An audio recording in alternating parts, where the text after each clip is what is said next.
we got to go get off of the air in a couple seconds. But quick question: let's talk about your mom and Silver Linings Playbook because it's a great story. Yeah, this was such such a strange deal. I mean, they a lot of people in Philadelphia probably already know it if they saw the movie, but it was filmed locally, and it was filmed on South Madison Avenue in Upper Darby, where I grew up and where my mom, still lives. And they had to come to certain people to, see if they were interested in letting them use their home, run cables across the backyard, park trucks out in front.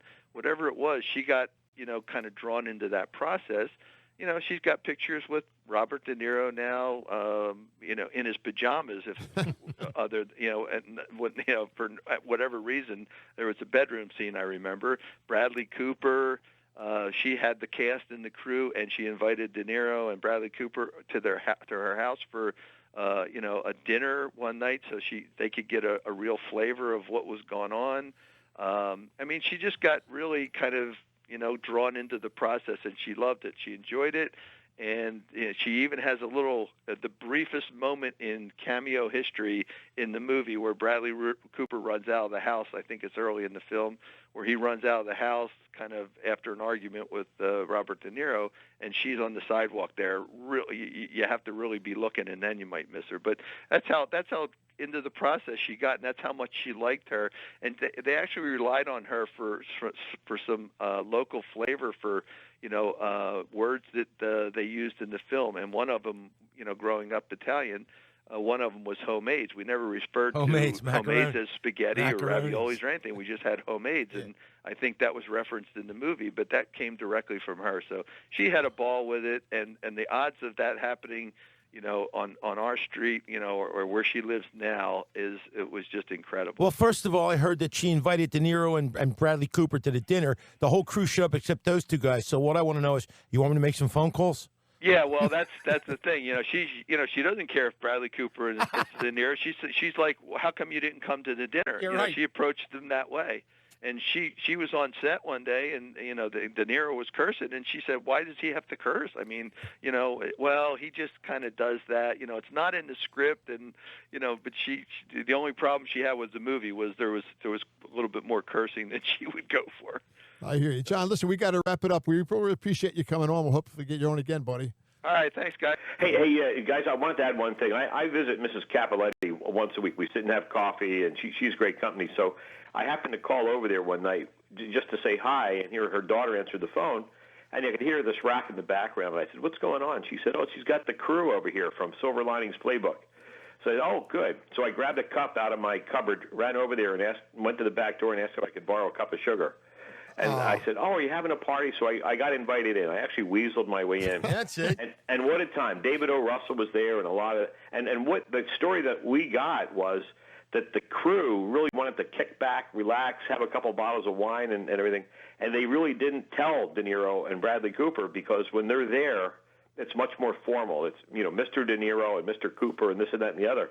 So they really kicked back and relaxed, and you could tell they were wowed when they realized who John was and Mrs. Cappelletti. They became convinced that De Niro was the second most famous Italian. That's right. Hill. That's right. And it was a high time. I'm trying to convince Mrs. Cap to sell an autographed line of wooden spatulas. Good one, baby. Hey, Jimmy, how was the braciole, buddy? Oh, it was fabulous. Are you kidding me? I mean, she can lay out a spread with the best of them, and they said when most of the places they film, people get tired of them. They don't like having them around, especially out in L.A. And they said the hospitality here and the way everybody received them was really a great time. They were very appreciative. Because they're real people. That's why. And a lot. I mean, most of the people on the crew were locals. I mean, the generators and the catering and this and that and the other. And then some of the folks in from out of town, again, were really wowed. One cute story was one of the either at Acme or Superfresh. This fellow walked in to the bakery department and asked if they could write on cakes that they had there. And the woman said, "Sure, what do you want on there?" And he said, "I want Happy Birthday, Bradley." And she looked up and she said, "You're Bradley Cooper, aren't you?" And he said, "Yes, I am." And he said, "Everybody's so busy with the film, they're going to forget it's my birthday." But he said, "I'm not going to let them."